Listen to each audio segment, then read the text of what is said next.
And welcome back to the channel, everybody. Here, Lucas Johnson back with you for this FIU Dynasty. As this team getting ready to run out onto the field, and there they go. First home game of the year for your FIU Panthers today. And it's a rivalry matchup between Florida Atlantic.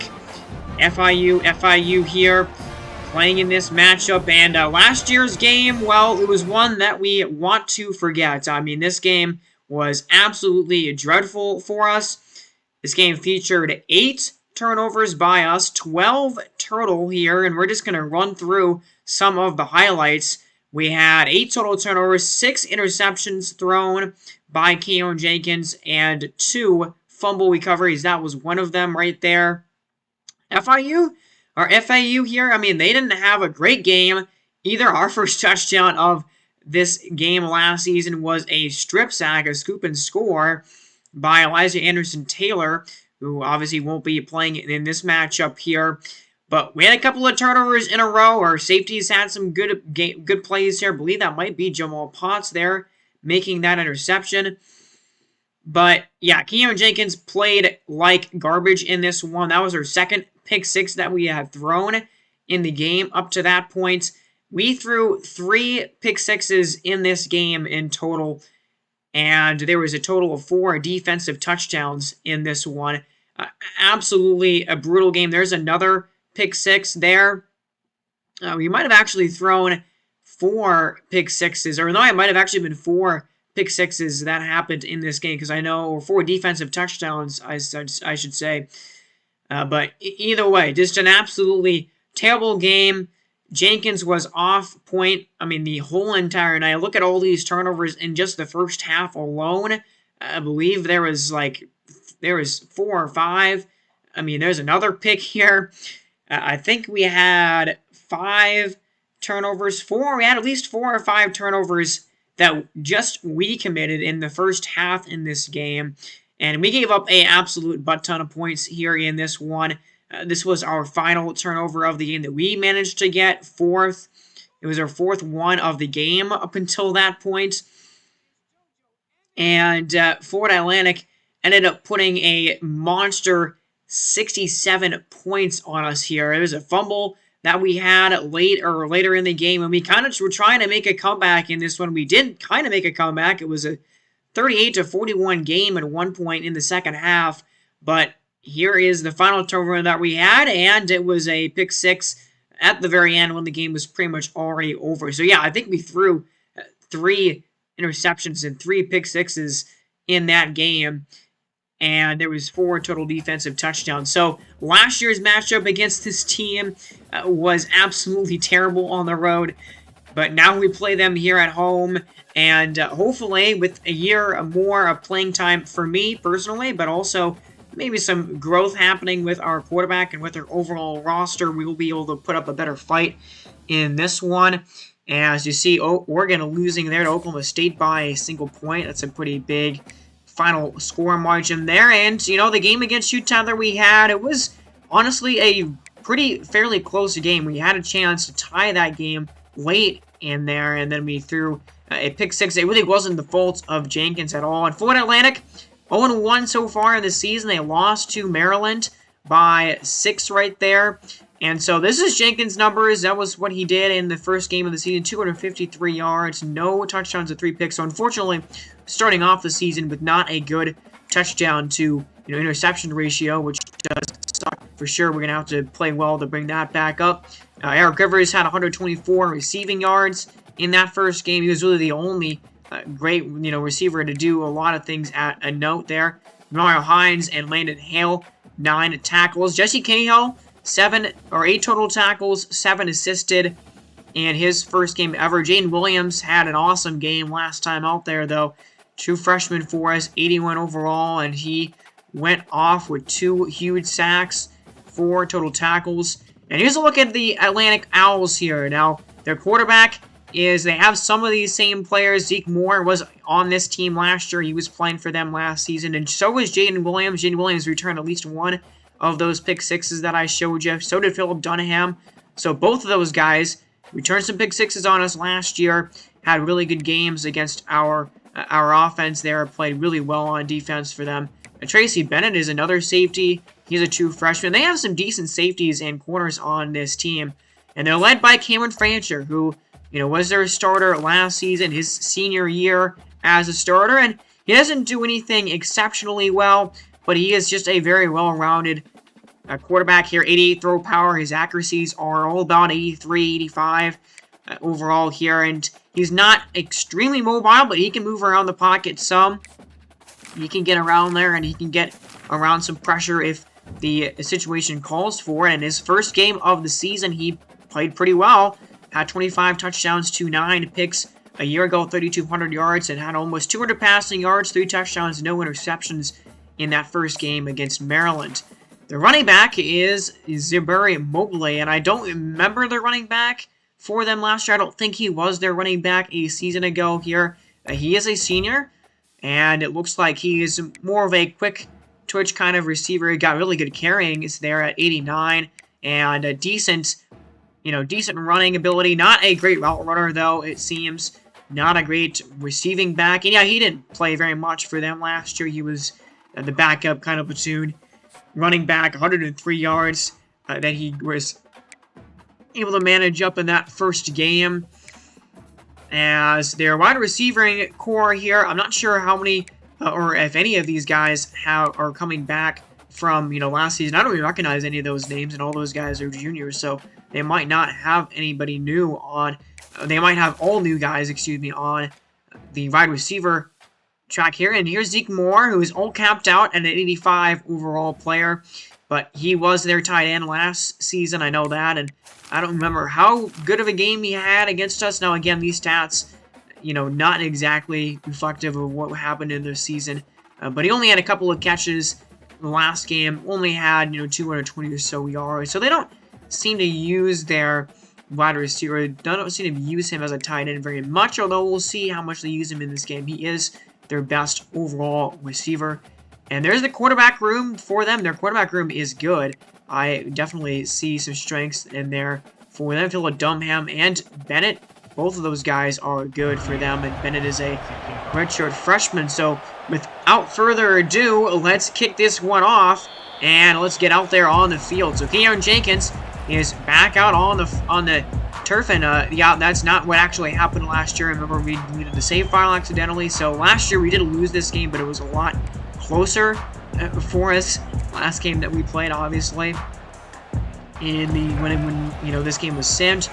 But Keon Jenkins is back out there, and they give this Shamoya Lawrence. How can Keon Jenkins bounce back? The pressure is really on for him. He was taken out of the season midway through because he just wasn't producing enough, and so far this first game for him wasn't great, and so he needs to show something. He needs to show that he can really truly take over as this team's starter here, and he needs to do it now. And a third down, there's pressure in his face, and the ball goes free. It's a fumble, and it was picked up by an offensive lineman for us. Thank goodness, because we wouldn't want a repeat of all the turnovers that we had. We almost just had a turnover there. That was, basically a turnover. That punt was terrible. Philip Dunham recovers it, but no power on that punt. It held the button a little too long. And so now, look at this field position for Florida Atlantic. They have the ball at the 38, and a give to Mobley immediately, and he goes 19 yards right up the middle. Wow. 103 yards on 17 carries the last game, but 19 on the first run of the day. And they're going to give it right back to him. Good tackle by Cole Gustafson there. Or that was Keegan Davis, actually, who made that tackle. Gain of a few for him. And now it's the first third down of the game here. They're going to go out to, that's 19 there in the flats, I believe. And that was Dominique Henry making that catch. A 10-yard snag for him. And now it's second down and goal inside of the 5 goes Mobley, but he gets stood up and stopped. So now it's a third down and goal. Huge play here early on in this one. Fancher's got the ball. He is dropping back. Great coverage, and he's just going to throw it away. Doesn't have anywhere to go. Apparently, great coverage by our backfield there, and we're going to force them to kick a field goal. Here's the field goal try, as that one is good. Only 21 yards for their kicker, and he gets it to go. So they do get points off of the short field there. It's a 3-0 game as we get the ball for the second time today. Jenkins is scrambling now, and now he's going to throw it on the run, and he completes it to... Actually, don't know who that was. That was probably a completion to Eric Rivers there. A gain of 7 on first down. So 2nd and 3. We want to run the ball here effectively. We had 68 rushing yards for Shamoy Lawrence in the last game. I don't feel like we ran the ball super well against Utah. This is an opportunity to run the ball here against a team that's not going to have as stacked as of a defensive line. And all so far, that was a gain of 5 there so far. Been able to run the ball fairly well. I'm okay with this start for us in that department. And now we get Lawrence involved in a receiving game as he makes a catch to the outside. That's a gain of 14 on that play. First completion to a receiver here, or a running back, and now it's the 2nd completion for Jenkins here. Actually, that was his 3rd completion, I guess. He's 3 for 3. And that was a gain of 6 there, though. Now it's a 3rd down, and moving around in the pocket, but getting hit. Drilled by the FAU player there, and unfortunately the drive will stall out here at the 45-yard line. So we have to punt the ball away, and this punt isn't a great one here as we try to pin them back, pin them deep, and we don't really do that. They start the ball at the 22. So a couple of possessions for the Panthers and nothing doing, and now Demario Hines comes in unblocked and takes down Fancher for a huge loss on 2nd down. Big time play for Demario Hines, the junior. His first time that we've called his name, and yeah, number 59 there did not block him at all. He sent the blitz, and he got through. So, and that set them down back at 3rd and 17. They were not able to get the first down, and so they punted right back to us as getting it out close to the 40-yard line. Right there is number 7, and so we have the ball at the 38-yard line. And now we're going to go over the middle. That's a catch, and that's a great job and a good grab by Eric Rivers. Got his biggest catch of the game so far, the biggest play of the night for our offense here. We're at the 44 now into FIU territory, and that's a catch made. Dean Patterson there with the grab of about 10 or 11 yards. Now a 2nd down from the 33-yard line. We go to Patterson again on the wide receiver screen, and he gets a gain of 9. So far, 7 of 9 for Jenkins. This is a good start for him through the air, and now we're following the blockers. Look at this blocking downfield by our offensive line, and the best run of the day for Shamoy Lawrence, taking it, 13, 14 yards right there, all the way down inside the 15.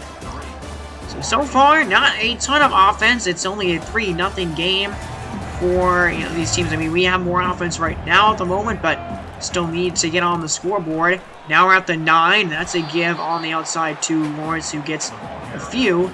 27 yards so far on the ground. 2nd down and goal. Back to pass is Jenkins. He's going over the middle, and a catch by Patterson, but he doesn't get in the end zone.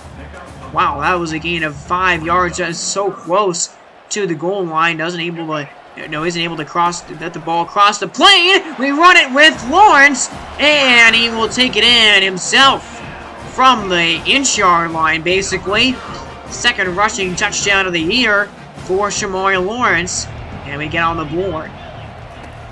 7-3 game now. That was a great drive offensively there for us on our third possession, as that's a throw outside. We have a 7-3 lead now, a gain of 7 right there, as Ford Atlantic looks to get back to work on offense. That's a good throw and a good strike. Joseph Young with the catch right there, as he takes it into Ford Atlantic territory. Now 1st down from the 42. This is a good run here, 9 yards by, I believe that was Mobley on a screen pass there. Now it's a 3rd down and 1. Big 3rd down play here, trying to go to the outside on a screen, and a takedown behind the line. Great play right there. Jesse Cahill, our true freshman and starter there on the free safety for our free safeties, just came in and made a huge tackle. So Their punt pains us pretty far back in our own territory. We're at the 14 here on a 3rd down and 6. Trying to go to the air, and that one is dangerous. Kind of knocked around in the air there. Lawrence doesn't have enough time to get it out. We called slants right there, and that's going to fall incomplete. So we put it back to Florida Atlantic here, and there's already only 6:40 left to go in the 2nd quarter. A gain of 3 on the run, and they give it right back to him. A great block laid by number 78 there, throwing one of our guys to the ground, and there's a good gain of about 7 or 8. So now it's the 3rd down and 9 as Fancher is back to pass. He's got an open man. That's a catch. 85, Jordan Poindexter gets all the way down inside of the 10. Huge play as now in business is Florida Atlantic here, and they go with the short game, and they go to their tight end. That's Zeke Moore, I believe his first catch of the night. Fancher 75 yards, 8 of 9 in this game, and there's a run outside, a huge tackle. Wow, number 39 gets there. That little Lamar Duval making the tackle to stop him from the end zone. They try to go up the middle with the run, and Clay Ostergrad gets up there and stops the run short of the goal line. One of our true freshman recruits from last season, and FIU here, they're settling for a field goal, it looks like, from the 1. I would go for it if I was them, but they're going to kick the field goal, and they miss it! Wow, an 18-yard field goal chip shot, a shorter distance than an extra point, and it goes far left. Morgan Suarez misses the kick, and so that's a huge missed opportunity, but now we're fumbling it here, and we're almost getting ourselves into a safety. Oh my goodness, that was a bad play right there on the read option, or the speed option there, and now it's a 3rd and 28. We're at the 2. As here's a run, and this is a good run by Lawrence. A very nice juke move, but can't get to the 1st down. Oh my goodness, that was a great run right there. About 20 yards or so, but not enough for the 1st down. As that's a screen pass to Mobley, who's getting involved in the screen game and in the wide receiver game for him there. So it's meant some offensive miscues by both sides here in this game. Still keeps us at 7-3. Good job by Fancher moving out of the pocket, but didn't end up finding anybody open on that play. So now it's another 3rd down. Neither team doing well on this play here, and that's a throw down the field that is intercepted, picked off by Jaden Williams. His first interception of his career, had a couple of sacks last week, and now comes through for us as a defender in the safety game, and he makes a huge play and picks it off. So we're going to have the ball at the 31-yard line here, and Fancher's trying to go with the deep strike, but Jaden Williams gets over there, makes a nice run, and to get to the ball, and makes a great play on the ball to take it away. So that's a huge play. That's a completion there by Jenkins, a gain of about 12 on that one. We're now across the 30, and minutes ago here in this 1st half, still at 7-3. And now we're going to throw it short. That's a catch. Good gain right there. As that's a gain of 14, and now we're up to midfield basically there. Dean Patterson with that grab. 1st down from the 47. As we're scrambling to the line, trying to make adjustments here on the line is Jenkins. He's got his play set now, and there's not a lot of space, and he's going to get taken down. Sacked behind the line, Javin Marcellin gets a sack on us, and now we get more pressure in Jenkins' face, and he can't complete that pass. So now we had to punt the ball away. Now there's only 20 seconds left. Another screen pass right here to Mobley, and only 20 seconds left. Mobley with 3 catches, 28 yards. Now there's 10 seconds left, 3rd down and 7, and going for the deep shot, and it's caught. Wow, what a catch right there by their wide receiver. I actually don't know who ended up coming down with that one, but all of a sudden here, Florida Atlantic has the chance to take the lead, to get a field goal at the end of this game, and here's a blocked kick. Whoa, what a play. as coming in to block that. And that's going to be the end of the first half. I mean, just a lot of miscues by both sides here in this game so far tonight. I mean, a missed field goal, a missed chip shot by Florida Atlantic earlier, and now they give up a block there at the end of the game, trying to make it a little bit closer. And for Florida International, I mean, a big fumble that doesn't work out. They going the length of the field, not completing and not finishing drives. That was a good throw, and there's another big catch for Joseph Young. I mean, Florida Atlantic is on the move right now there. Those a give to Mobley, who gets 7 yards there, and he's now at 54 on the day. So a 7-3, and this is pretty much the exact opposite of what we saw last year in this game. Look at that tackle by DeMario Hines behind the line. Wow. An awesome defensive play right there. On 3rd down and 1, we don't give them anything. They're not able to convert. Now they're kicking a field goal again. This one is off the post and good. Wow. Field goal issues for Florida Atlantic in this one, but you breathe a sigh of relief because finally something went through and actually went into the uprights there. That was crazy. Wow, 14-yard play there on the jet sweep, and so from the 46, now 3rd down and 4. The offense for Florida International right now has not done anything good, but that was an awesome run right there by Keon Jenkins. Wow, I mean, a 20-yard scramble to the right side, and now it's a 1st down to the 37-yard line. Some offensive momentum finally for us here. Some audibles being played on the line by Jenkins here. And what is he going to do? He's going to go deep. He's got Eric Rivers. Yes, he does. Rivers streaking to the end zone. He makes the catch. And he's got his first tutty of the year. First passing touchdown for Jenkins this season. 2nd time getting in the end zone in this game for the Panthers. They're going to take a 7-point lead. Great play here. Great audible by Jenkins. Great play call there to go with the deep shot on that play. And yeah, I'm going to take this matchup every single time. You put Eric Rivers one-on-one with a defender, especially against teams like this. You know, some top flight safeties might be able to keep up with Eric Rivers, but not a lot of teams that we're going to be facing in particular this season are going to be able to keep up with him. He's our fastest receiver. He's our best receiver. He's the guy that we're going to go to. Then that was an awesome scenario there. The safeties couldn't get over. He beat his one-on-one matchup, and he scores. So 14-6 game, as that's a throw, another catch for Joseph Young, who's made some great plays in this game for Florida Atlantic. One of the few receivers that I've been calling on consistently for them. And here's a give for Mobley, and you know, Mobley has only ripped off 1 or 2 really big runs, but he's getting, 3-4 yards a carry. He got 7 more right there. So actually being able to run the ball pretty well, I think, in this one. But short yardage, running situations haven't been good for either team. They do convert that 3rd down.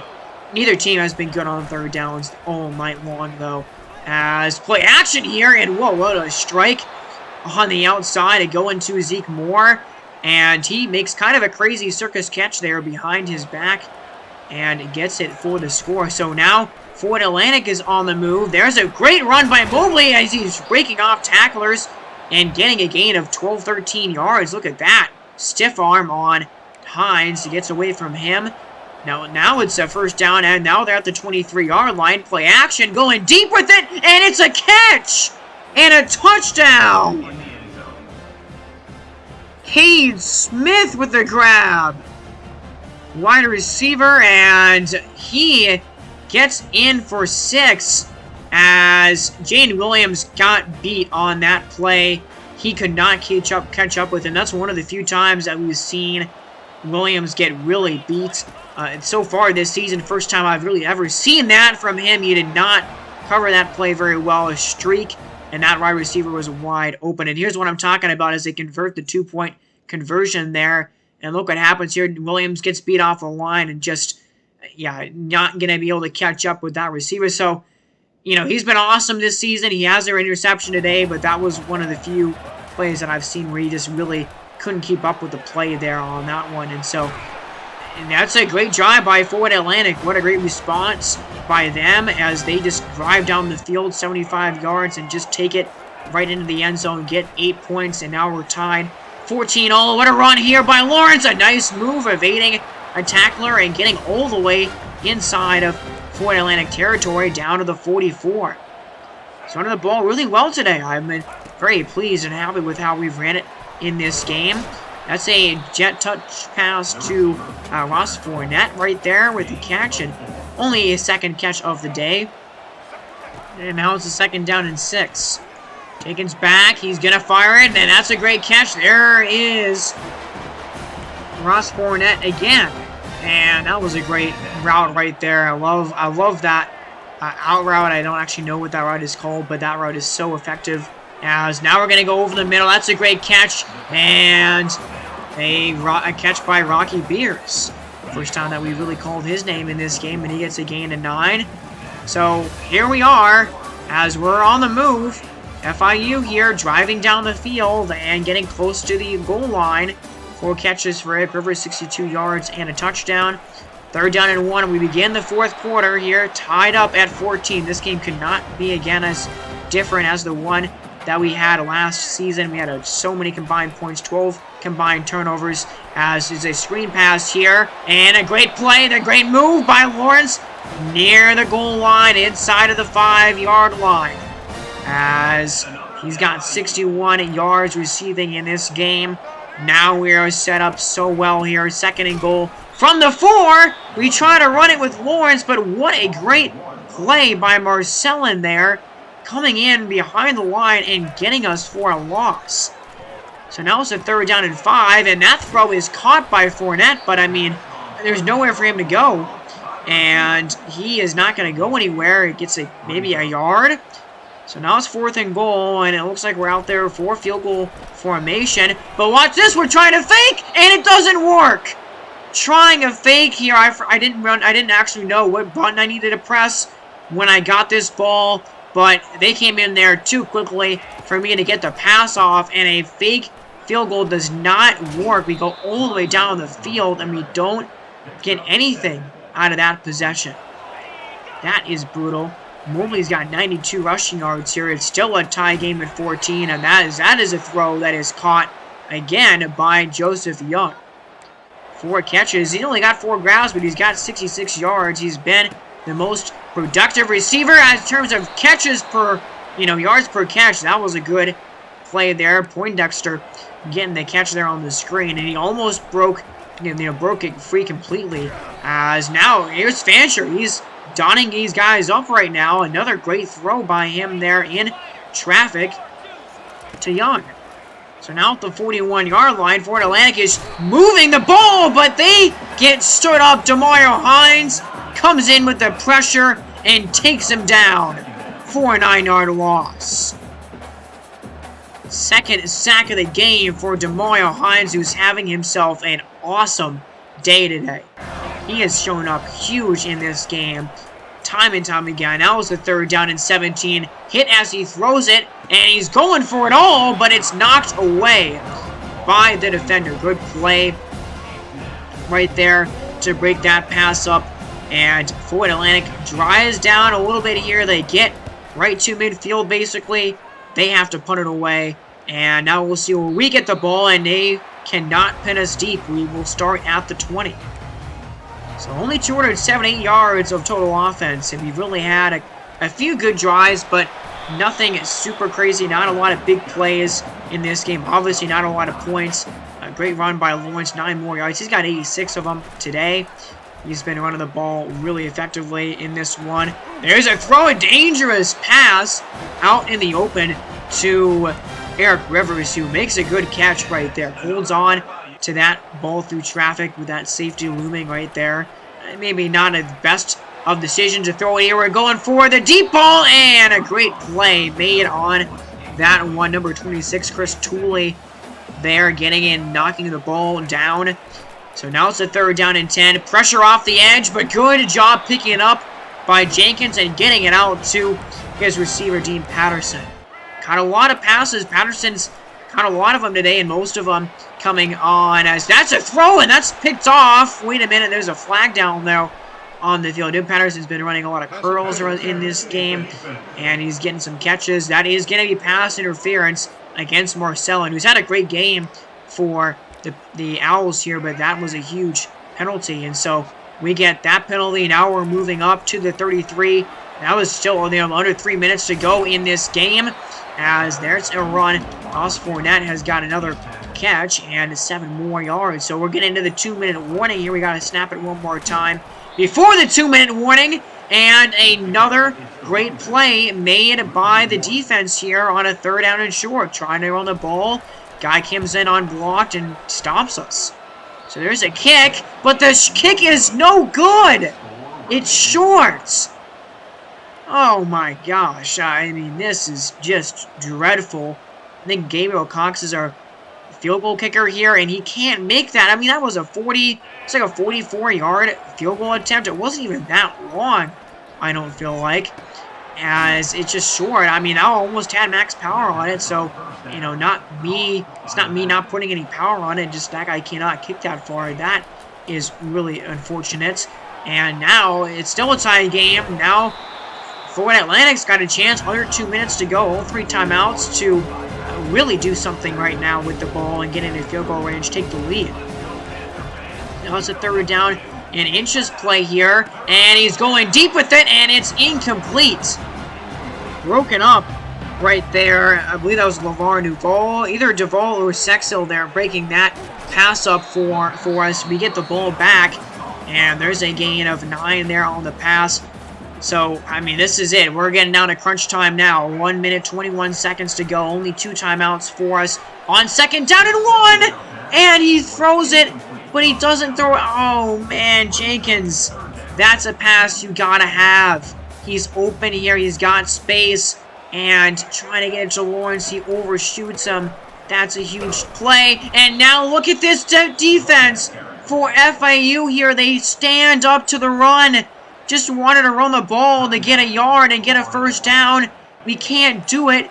And Florida Atlantic will take their first time out of the half, and we have to punt the ball back to them. And this punt is terrible. Didn't have any power on that punt. So, I mean, Florida Atlantic's almost in field goal range right now. They're at the 44-yard line. Defense is in a really tough spot right now with a minute to go. And he throws it right to Demario Hines. Oh, what a mistake by Fancher. He throws an interception. Demario Hines, 2 sacks, now a pick. How clutch has he been in this game for us? Oh my goodness, had that massive sack with Florida Atlantic driving and trying to take the lead last time they had the ball, and now he comes up with an even bigger play, an interception right here. He's just sitting back in the pocket, reading Fancher's eyes the whole time. This is wild, and we're trying to do something here. We get sacked. Again, Marcellin, man, had that 1 PI call, but he's had a great game. He sacks us for the 2nd time today, as we get another jet sweep play, but it doesn't go anywhere. Wow, only a gain of a couple on that, and that was not what we were looking for. We only have 1 timeout left and only 40 seconds. Clock is ticking here, 3rd down and 10. Oh my goodness, Dean Patterson's got to run all the way across the field. That's wasting time for us. Now we go deep here, vertical play, and there's no chance. Throwing it into double coverage, and maybe you look for a penalty in that situation. We don't get it, and now it's a 4th down and 10. So at least this punt is actually a good one here. At least it's gonna, you know, I mean, this is a decent return though. They're gonna have the ball at the 30-yard line, but luckily for us, they only have 20 seconds left. So back and forth, nobody seems to want to win this game here at the end of it. And it's a 1st down and 10 around, but they give a handoff to Mobley here, and he actually gets a really good gain right there, about 15 on that play. So they might have just been trying to be content with running the ball and heading to overtime, but now that they actually got positive yards, they're trying to do something with it. That was a good play for us, because now they were out of timeouts. Only 10 seconds to go here. Fancher is back. He's looking. I'm not sure what happened there. I think it was maybe supposed to be a screen. He might have thought we picked that screen pass up, and then he, for some reason, just threw it into the dirt. That was not a great play right there. I don't know why you just don't, try to complete the screen pass regardless. But this punt takes 5 seconds, and that's going to be the end of regulation. So these fans are pretty hyped for overtime, even though FIU, man, both teams had great chances to win the game straight up in regulation. No points in the fourth quarter. I mean, only 28 combined. We're going to overtime here in this one. What a difference a year makes. We have no turnovers right now at the moment tonight. As there's a run. Cole Gustafson getting in the backfield and taking him down. Mobley losing 2 yards on that play. Huge stand by Gustafson. Now they give it to Mobley again! And Cole Gustafson again! Oh my goodness, he stood him up twice. A gain of 6 on 2 running plays for Florida Atlantic, and now it's 3rd down and 16, and Cameron Fancher doesn't find anyone. I mean, blanket coverage on that play, and he just throws it away. So, this is ideal. We get we won the coin toss. We let them start an offense first. Now we know exactly what we need, and we need a touchdown to win this game, as that field goal is good. So 17-14 here as we give it to start to Lawrence. Not a lot there on that play. We only need to go 25 yards, though, here in this possession. And now it's a gain of 3 for him. Man in motion, and it's a jet sweep. As he's following the blockers, he's getting a pretty decent gain. 4 more yards. Biggest play of the game here. 3rd down and 3. And it's a run. And that's a 1st down. Gain of 4, 5 for Lawrence. Awesome run right there. And now 13 yards away. 1st down and 10. Jenkins is back to pass. He's going to Patterson. Dean Patterson near the 1st down marker. Inside of the 5. And we're so close. Can smell the end zone now. 2nd down and 1. A run by Lawrence. He's got the 1st. And he's nearly got the game. He's down to the 2. All we need, 2 more yards. Now we go in, power set right here. I think the whole stadium knows what we're doing. We're giving it to our backup running back, and he gets into the end zone and scores. Game over. As the Panthers win it and walk it off in overtime against their rival, the FAU Owls. They win the Shula Bowl, their 7th win in this matchup, and they get revenge on this team for last year's game. Awesome finish right here. And somehow, man, the Panthers pull this one out. That was a pretty wild game. Not a wild game in terms of a lot of offensive fireworks, but, no points in the fourth quarter. That fourth quarter was so ridiculously stressful. This was the most stressful game I've ever played in this game so far. It was so stressful all the way throughout. And look at how insanely close these numbers are, man.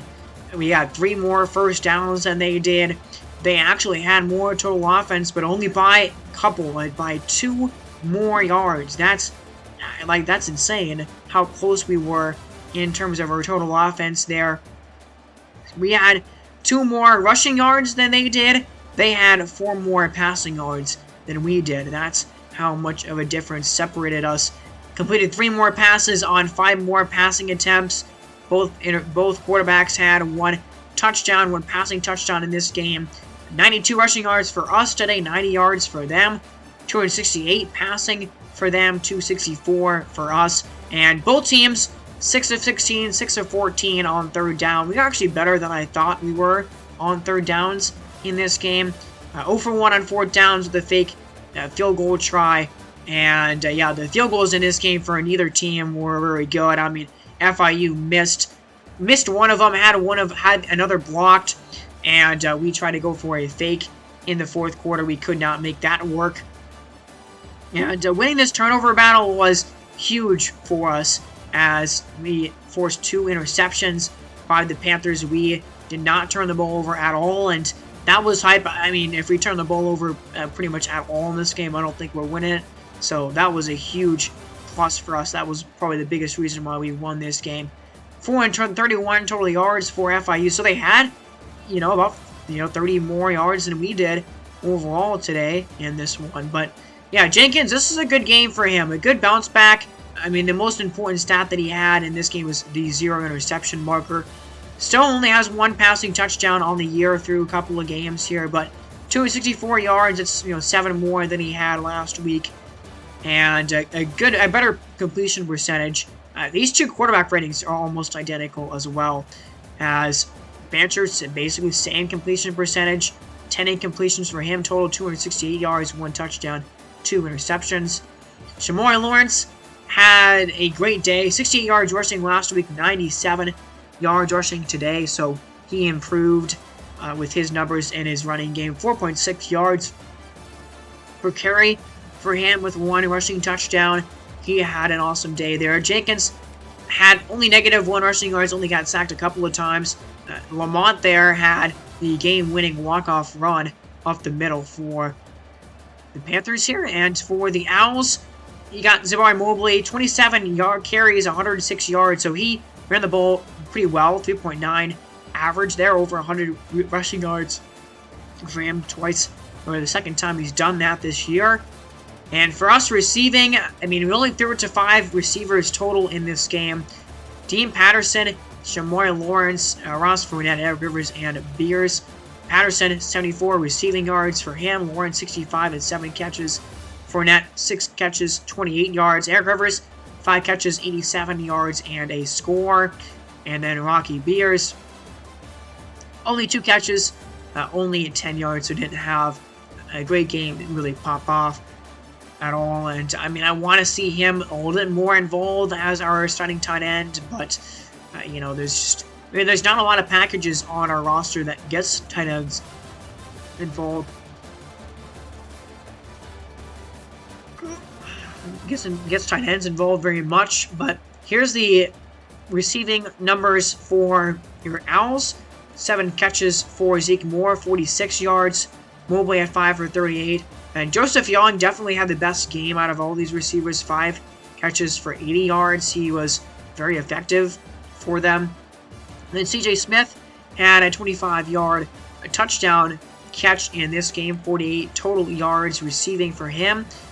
And Brantley, 1 for 8. Henry, 1 for 10. So, you look at this FAU defense, and their defense played pretty well in this one, honestly. Jaden Williams had 9 tackles. Tooley, the third, had 11 of them.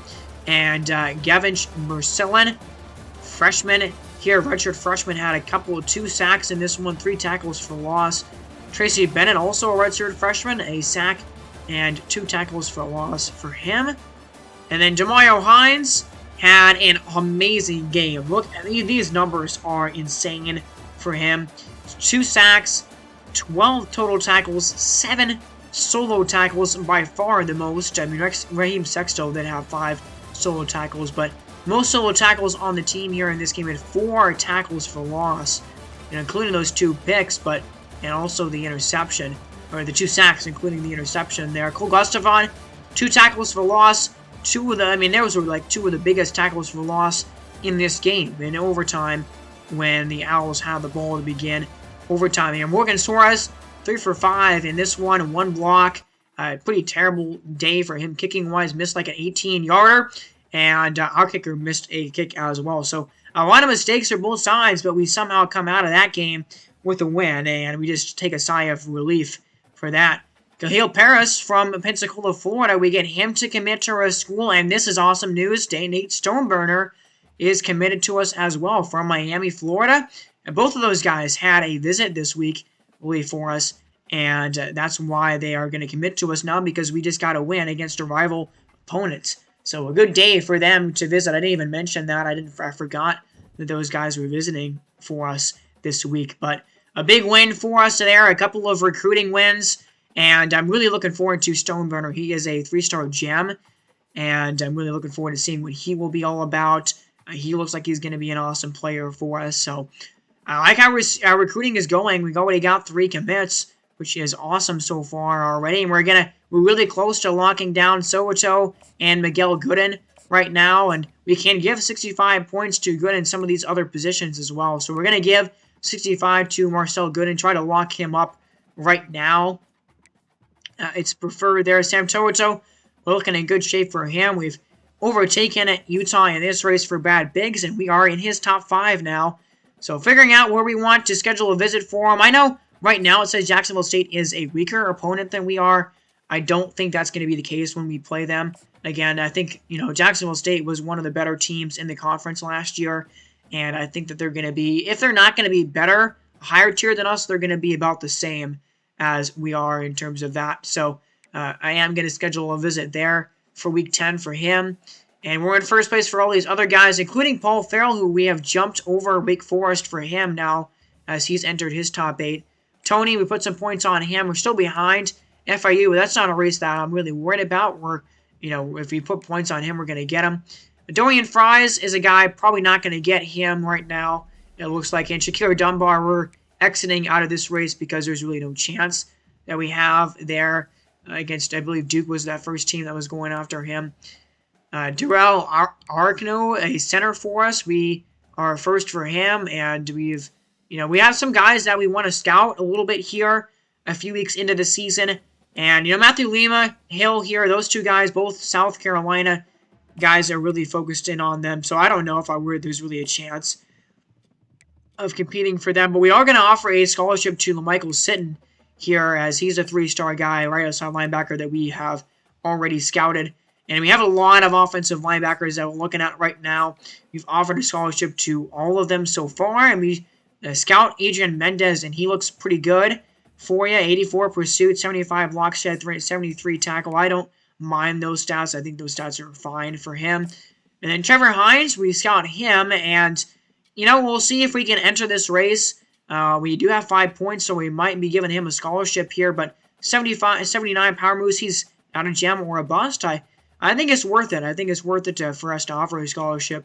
We can't put any points on him yet, but neither the Owls or Wake Forest putting a lot of points on him, so we can come back in that battle for sure, I think.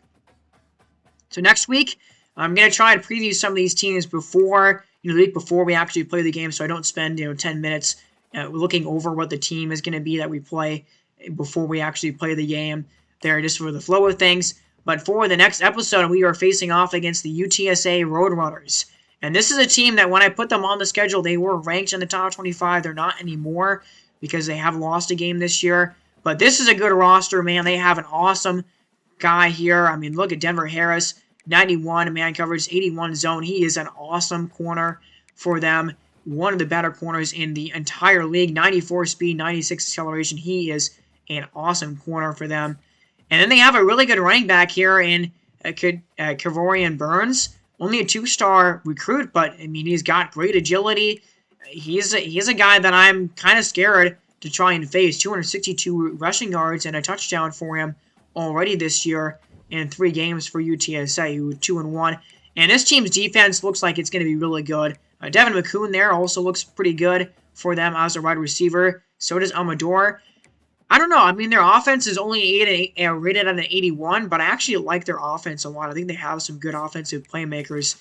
And here's their quarterback, Eddie Lee Marburger, 2-star recruit here. And he got 91 medium throw accuracy. This short and medium throw accuracies are really good. And he's got a 90 throw power. And he's not a guy that's going to scramble around in the pocket. He doesn't have a lot of speed. His awareness and play action are okay.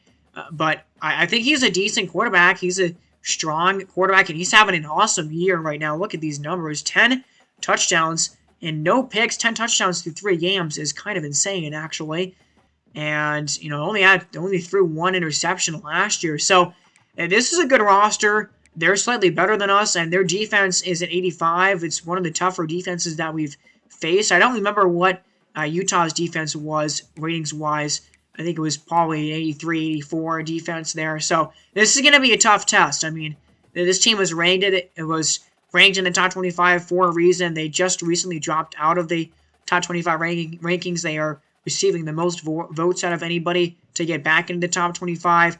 So this is a team that's not a pushover. We're going to have to play really well in this one if we want to win this game. Here's a look at UTSA, 1,279 total yards given up on defense through 3 games. And, it's not really fair to compare them a lot to other teams or to nationally rated teams because some teams have only played 1 game, some have only played 2 right now.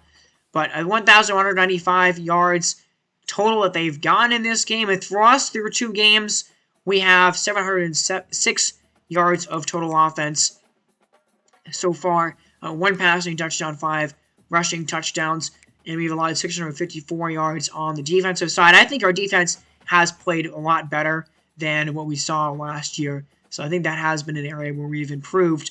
But it's going to be a challenge. It's going to be a tall task. Wake Forest beating at Ole Miss there is a pretty awesome upset. But that is going to do it for me in this episode, everybody. Thank you guys so much for watching this one here. This is a look at that top 25 rankings. Boston College there at 3-0. Pretty interesting stuff. Nebraska 2-0. Oregon and Ohio State have also both lost this year, which is interesting. But yeah, this is a tough matchup, and this will be our second to last non-conference game.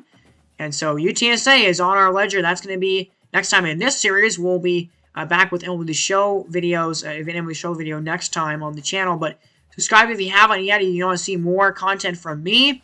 Hope you all are having an awesome weekend. I will talk to you guys in the next one. Have a great day, everybody, and God bless.